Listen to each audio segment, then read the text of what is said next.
Isto é uma crítica ao documento do Orçamento de Estado, porque, na nossa perspectiva, não há qualquer tradução naquilo que diz respeito à concretização de admissões, revisão das carreiras, estatutos ou condições remuneratórias. O documento é totalmente omisso deste ponto de vista e isto para nós é preocupante. Outra das dúvidas que nos assiste e tem a ver com algo que já foi negociado e discutido com o Governo no ano anterior, no ano passado, tem a ver com algo que também está lá plasmado no Orçamento de Estado, tem a ver com a Lei de Saúde e Segurança no Trabalho. E não se percebe tão pouco, não temos qualquer informação formal que nos diga a razão pela qual em 2022 ainda não está em vigor este diploma que já foi discutido com os sindicatos. Posto isto, e para não me alongar muito mais, é verdade que há outras considerações que nós fizemos, tem a ver com a questão do SAD, do Serviço de Assistência na Doença, com a questão dos retroativos dos suplementos, também está lá plasmado. No entanto, há 3 questões para nós que são estruturais e merecem uma alteração ou uma resolução em sede de Orçamento de Estado, na nossa opinião. Uma das questões passa por alteração do valor de subsídio de risco. É algo que pode ser feito nesta sede. O ano passado houve uma discussão política sobre esta matéria, mas permitam dizer que todas as reuniões que tivemos com o Governo percebeu-se claramente uma coisa, que o Governo não queria dar o subsídio de risco aos polícias e foi um pouco forçado e essas negociações culminaram num valor que muitas vezes se fala em 100 euros, mas não é verdade, o valor que está em causa são 68 euros, mas que em termos líquidos, em alguns casos, pode ser 20, 30 ou 40 euros. Por isso, nós consideramos que, como forma de dar aqui um novo alã a este subsídio, era importante nessa sede fosse o valor alterado para aquilo que é a nossa proposta de 200 euros para 2022, depois com uma progressão para os 300 euros em 2023, até chegar a 2024, que o valor que considerávamos ser o mais ajustado. Por isso, achamos que em sede do Orçamento de Estado era importante alterar este valor relativamente ao subsídio de risco. Outra das questões que para nós é muito importante também, e é algo que está plasmado neste Orçamento de Estado e que já fazia parte dos anteriores, tem a ver com algo que para nós é inaceitável, que é a questão da pré-apresentação. Continuam os Orçamentos de Estado, e este também, a bloquear ou a barrar um direito que para nós é elementar e é constitucional, que é o direito à pré-apresentação. Isto acontece no artigo 60, se me permitem, no artigo 61, julgo eu, no número 3, em que continuam com esta perspectiva de colocar a questão das admissões na PSP como sendo o barramento das saídas para a pré-apresentação. Isto para nós é inqualificável, desde logo porque se o Governo decidir não formar polícias, faz com que os polícias também não saiam para a pré-apresentação. Fizemos várias iniciativas o ano passado, fizemos várias intervenções do ano passado neste sentido e consideramos que o direito à pré-apresentação não deve estar refém da política de admissões de um qualquer governo. Para terminar, há um problema muito concreto que existe na PSP e que me parece que era sanável em sede de Orçamento de Estado, até porque o valor não é avultado, e tem a ver com um despacho do Diretor Nacional em 2010 que promoveu 831 profissionais à carreira de agente principal e com isto estes profissionais ultrapassaram elementos mais velhos, ou seja, mais antigos na carreira. E em 2012, através de outro despacho do Ministério das Finanças, que é o despacho 746 de 2012, na altura veio-se reconhecer a antiguidade dos profissionais, entretanto ultrapassados pelos colegas mais novos, mas apenas fizeram reconhecimento em termos de tempo e não houve uma questão de respeito pela remuneração. A ASP intentou várias ações no Tribunal, cerca de 9, uma delas ganhou. O problema é que essa ação só abrangeu 71 profissionais, deixando de fora 1963. Por isso era importante que houvesse aqui também espaço para a resolução deste problema, que é muito específico, muito concreto, mas daria aqui um mote para um alívio àquilo que é o estado de espírito dos polícias. Para concluir mesmo, dizer que a PSP tem um problema estrutural gravíssimo, está-se a agudizar nos últimos anos, tem a ver com a atratividade da missão. E nós, consideramos que esta atratividade só pode ser resolvida por uma via. É através da alteração das tabelas remuneratórias. Não é este só o problema que o vai resolver, mas obviamente que aquilo que foi o aumento do salário mínimo nacional, e muito importante e muito positivo na nossa perspectiva, veio fazer com que o salário mínimo nacional se aproximasse muito dos 800 e 9 euros de início de carreira na PSP, o que não nos parece que será por esta via que se torne a PSP uma carreira atrativa. Muito obrigado. Muito obrigado pelos contributos que aqui trouxe. Portanto, nós agora daremos a palavra aos senhores deputados. Portanto, temos presente o Partido Socialista, o Partido Social Democrata e o Partido Comunista Português. Portanto, sem mais delongas, daria a palavra à senhora deputada Ana Bernardo, do Partido Socialista. Muito obrigada. Agradecer a presença da Associação Sindical e agradecer também os contributos e a reflexão que não só já nos tinham enviado previamente, mas agora concretizando alguma das questões. Assinalar que, de facto, deixaram aqui preocupações em áreas que o Grupo Parlamentar do Partido Socialista tem acompanhado nos últimos anos e que tem merecido também da nossa parte alguma atenção especial, nomeadamente nas questões que referiu relativamente à necessidade ou quase à imprescindibilidade do rejuvenescimento do corpo da PSP, mas ao mesmo tempo as preocupações relativamente à dificuldade de atrair candidatos e, portanto, o que tem ficado visível, essa dificuldade em alguns concursos que têm sido lançados nos últimos anos, tanto quanto nos é dado saber. Depois, mas também as preocupações que referiu e que também têm merecido o acompanhamento do nosso lado, que têm a ver com a Lei da Programação de Infraestruturas e Equipamentos, portanto, para o período de 2022-2026, se não estou em erro, e concretamente naquilo que nos traz aqui, aquilo que está orçamentado para o ano de 2022, onde obviamente acompanhamos as preocupações quanto à real execução e, sobretudo, à capacidade que essa execução venha a responder àquilo que são também as assimetrias que se registram neste domínio, porque sabemos que as necessidades, embora sejam generalizadas, afetam de forma distinta diferentes regiões, diferentes unidades.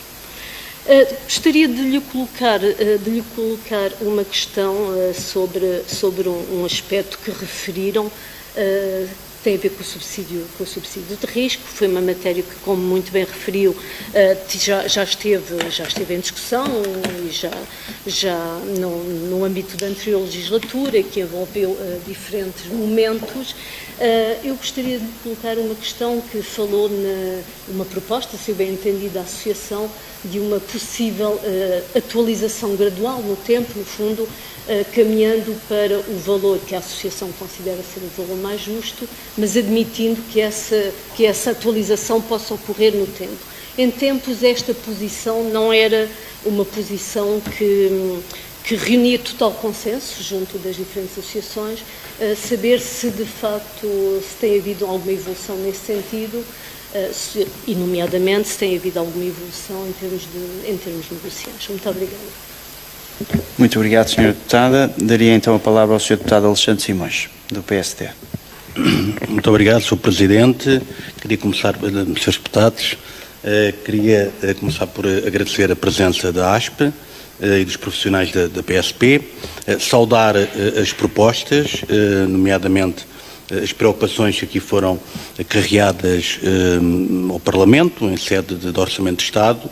Naturalmente, reconhecer e constatar que aquilo que são, enfim, matérias remuneratórias, que têm sempre a sua complexidade, mas que 809 euros não são, efetivamente, um bom aliciante para o início de carreira. Estamos aqui a referir-nos a carreiras nevrálgicas para o funcionamento do Estado e da segurança dos portugueses, e naturalmente aquilo que está a ser traduzido no setor privado, ou que é efetuado no setor privado, tem que ter tradução igualmente na área do funcionalismo público e, repito, relativamente a carreiras que são muito importantes para assegurar o funcionamento do Estado e a proteção dos cidadãos.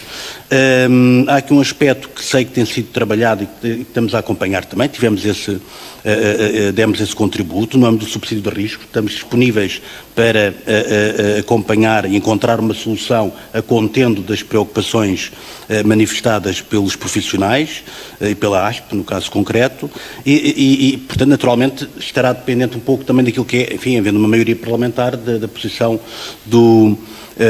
do Partido Socialista, porque tem maioria absoluta e, portanto, passará um pouco também pela disponibilidade. Da nossa parte, há essa abertura. As várias preocupações foram aqui elencadas, têm, enfim, também reconhecimento da nossa parte e, portanto, estaremos disponíveis para trabalhar em conjunto para encontrar as soluções necessárias já em sede deste orçamento.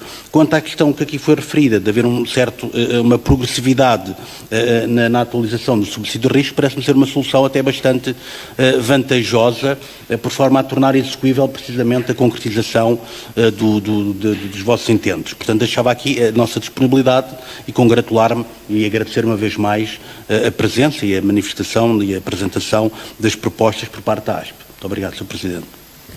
Muito obrigado, Sr. Deputado. Daria então a palavra ao Sr. Deputado João Dias, do PCP.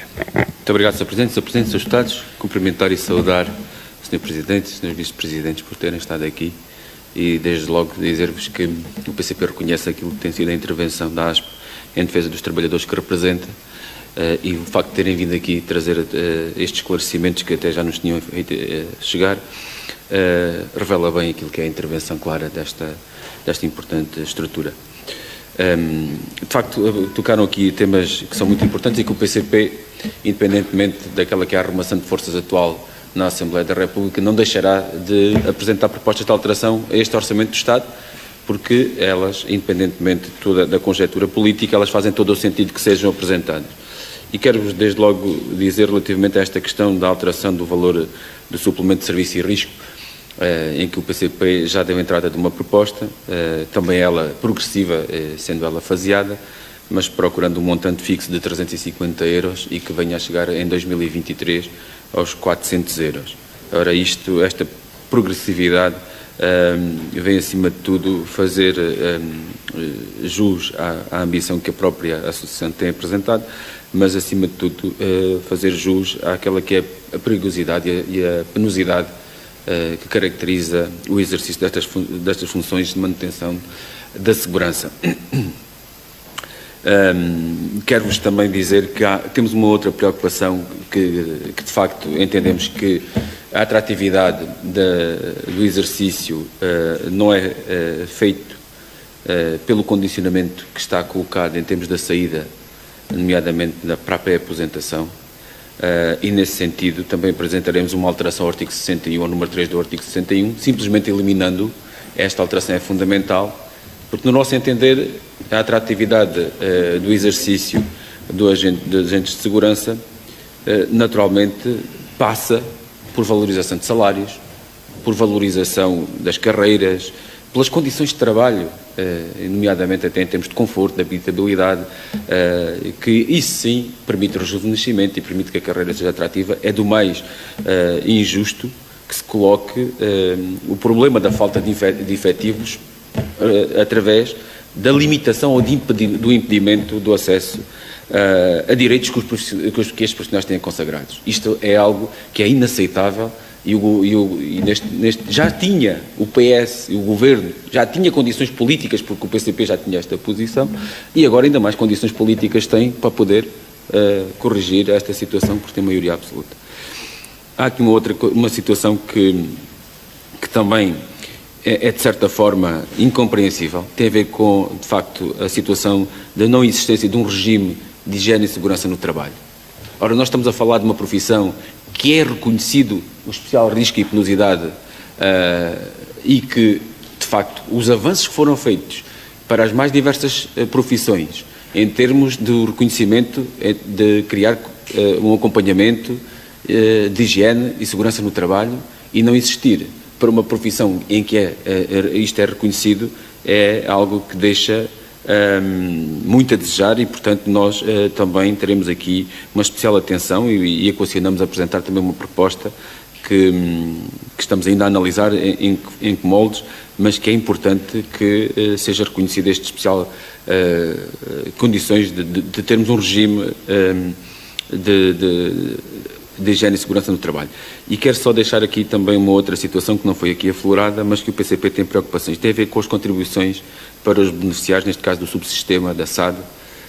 Há também outros profissionais nas mesmas condições, falo da ADM, aliás, até poderemos ir à ADSE, e aqui, a nosso entender, é da mais elementar justiça que se faça uma redução de 1% destas contribuições, tendo em consideração o que é que isto significa, até mesmo perante as situações difíceis que todos nós nos confrontamos e as quais os polícias também têm com o aumento, como o Sr. Presidente iniciou, o aumento do custo de vida que está a bater à porta de todos nós. E, portanto, significa aqui que a redução das contribuições dos beneficiários deste subsistema já deveria ter ocorrido, já a colocámos em 2018, temos avançado com essa proposta, só que não tem havido vontade de assim ser concretizada. Muito obrigado. Muito obrigado, Sr. Deputado. Eu já agora, uma vez, pronto, agora terão até 8 minutos para responder, com alguma tolerância de tempo, naturalmente. Eu julgo que poderá ser pertinente, não sei se será essa a intenção, se tiverem algum documento escrito, depois poderem entregar à Comissão para nós distribuirmos pelos diferentes grupos parlamentares e deputados únicos, assim como um documento que referiu que eu julgo que poderia ser útil ser do conhecimento do Parlamento, que tem a ver com a tal sentença judicial relativa ao despacho 746 de 2012, uma vez que essa sentença apenas abrange um conjunto de polícias e não toda a polícia, mas que poderá ter, enfim, interesse para todos os demais. Poderia ser interessante para o Parlamento perceber qual é a argumentação jurídica invocada nesse acórdão. Não sei se ele já transitou em julgado ou não. Já transitou, muito bem, então ainda mais interesse tem, para que o Parlamento possa apreciar qual é o enquadramento legal e depois os partidos ou os senhores deputados entenderem e tomarem as diligências que acharem por convenientes. Portanto, esta era a sugestão que eu faria. O Parlamento aceitará propostas de alteração ao Orçamento de Estado até dia 13, portanto hoje já são 11, não é? Portanto já não falta muito tempo, portanto quanto mais depressa esses documentos puderem chegar, mais úteis poderão eventualmente ser para os senhores deputados, sem prejuízo naturalmente, depois ao longo do tempo poderem sempre servir de base de trabalho para os diferentes partidos. Portanto, sem mais longas, daria-lhe então a palavra para responder às questões ou às observações feitas. Obrigado. Muito obrigado, Srs. Deputados. Só me foi colocada uma questão, especificamente pelo Grupo Parlamentar do PS, e terei todo o gosto em responder. A proposta, a ASP sempre teve uma perspectiva muito responsável nos processos em que se coloca. Nunca esteve para fazer ruído, concretamente sempre abordou as questões de uma forma muito concreta. Isso tem sido transmitido sempre aos seus ministros, aos seus secretários de Estado, aos seus diretores, aos seus grupos parlamentares. Temos sempre uma perspectiva de muita responsabilidade e seriedade nas propostas que colocamos em cima da mesa, principalmente nos processos negociais. E no início das negociações com o Sr. Secretário de Estado, Antero Luís, sobre o subsídio de risco, nós colocamos sempre, na primeira reunião, aquilo que era a posição oficial da ASP, que é ter um subsídio de risco nunca inferior àquilo que já existe noutro tipo de profissões. Falo concretamente da Polícia Judiciária e do Serviços Estrangeiros e Fronteiras.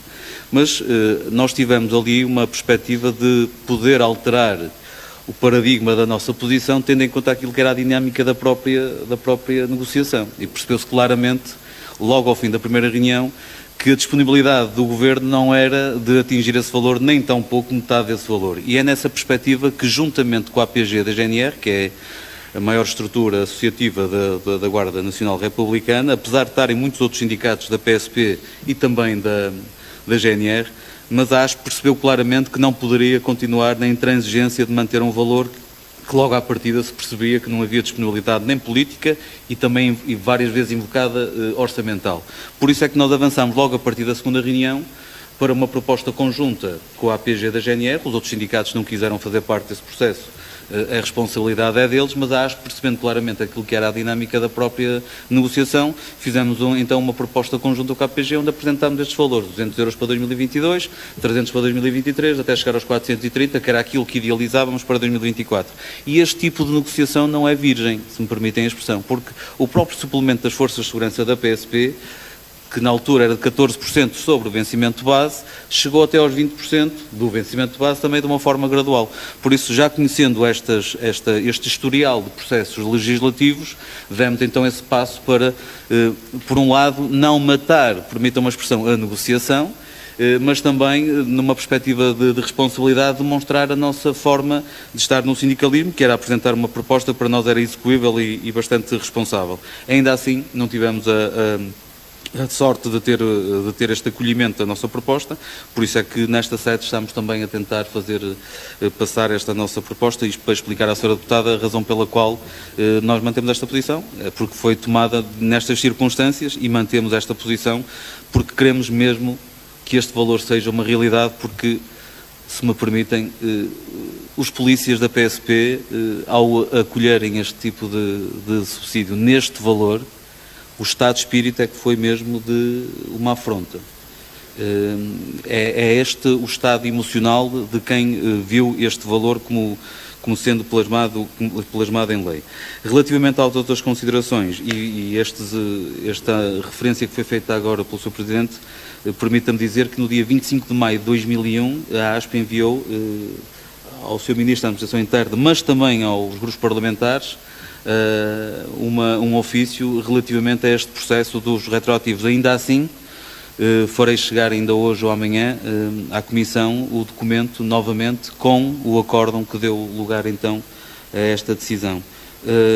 Consideramos que esta questão muito específica, de certa forma, que tem ali menos de 2.000 agentes, seria também um sinal político para levantar o ânimo dos polícias e, se me permitem também, pegando nestas considerações que foram feitas também pelos seus deputados sobre a higiene e saúde no trabalho, sobre a questão do SAD, sobre a questão das tabelas remuneratórias, apesar de ser uma matéria tratada em sede do Ministério e não tão aqui da Comissão Parlamentar, permitam-me dizer que quando nós abordamos a questão da atratividade, isto é algo que podemos também ter falado há 10 anos atrás. O problema é que há 10 anos atrás, para um concurso de 1.000 polícias, concorriam 15.000 ou 18.000, 20.000. O problema é que nos últimos 2, 3 anos, e isto podem tentar agora vir com, se me permitem a expressão, com alterações de cosmética, a dizer que os 19 após 18 vai resolver o problema, permitam dizer que do ponto de vista da ASP, isso não vai ser o problema, porque o problema não reside na idade. Eu percebo que queiram abrir o leque, esta proposta queira abrir o leque, mas enquanto não se resolver a questão das tabelas remuneratórias, enquanto não se resolver aqui uma maior valorização do risco, enquanto não se resolver algumas questões internas ao nível da habitação dos polícias que acabam o curso, ao nível da política das transferências, ao nível da mobilidade interna, enquanto não se resolver estes problemas estruturais, podemos estar aqui a discutir se efetivamente vão conseguir ter mais 100 candidatos ou mais 200 por causa da alteração da idade, mas não nos parece que isso seja efetivamente a resposta ao problema, porque nós assistimos a outro fenómeno na Polícia de Segurança Pública e que muitas vezes é desvalorizado. É que não só está a ser difícil recrutar, como se está a assistir a um fenómeno diferente, que é o rejuvenescimento da instituição não se está a dar, há um investimento da instituição, menor capacidade operacional, e está a acontecer um outro fenómeno, que é aqueles profissionais que estão neste momento na PSP, já com 10, 15, 20 anos de profissão, estão à procura de outros projetos de vida, estão a sair da Polícia de Segurança Pública para outros organismos do Estado, muitas vezes em que a diferença salarial, porque já têm 10, 15, 20 anos de polícia, não é substancialmente diferente, mas têm um conjunto de regalias, e isto também é demonstrativo daquilo que foram a quebra de alguns direitos que tínhamos há 20 e 30 anos atrás, que neste momento não temos. Ou seja, temos aqui um conjunto de problemas que para nós são estruturais e que passa muito pelas tabelas remuneratórias, pelos suplementos, mas também por um conjunto de situações que foram alteradas no decurso dos anos, principalmente o SAD, que nós chegamos a ter o SAD quase de forma gratuita e agora estamos a pagar 3,5%, muitas vezes sem qualquer convenção. Se formos às ilhas não há convenções. Será aqui um conjunto de problemas que nos parecem ser importantes de reflexão, em concreto nesta Comissão, e aquilo que me apraz dizer ou reforçar como ideia é que estes 3 problemas que elencamos, dentro de muitos outros problemas que foram elencados no documento que enviamos anteriormente à Comissão, parece-me que estes 3 problemas dariam já um sinal claro de alguma vontade política, de alguma disponibilidade, e isto ia fazer com que os polícias, que diariamente continuam a dar o corpo às balas, se me permitem a expressão, pudessem ver uma luz ao fundo do túnel. Muito obrigado. Muito obrigado pelos seus contributos. Não sei se algum senhor deputados viu alguma questão ou observação não respondida. Não? Então, assim sendo, daríamos por encerrada esta audiência. Agradeço mais uma vez a vossa presença cá e a presença, naturalmente, dos senhores deputados. E, portanto, relembrar que durante o dia 2 continuamos a ter audiências no âmbito da especialidade do orçamento. E, portanto, muito obrigado a todos então e bom dia. Bom dia, obrigado.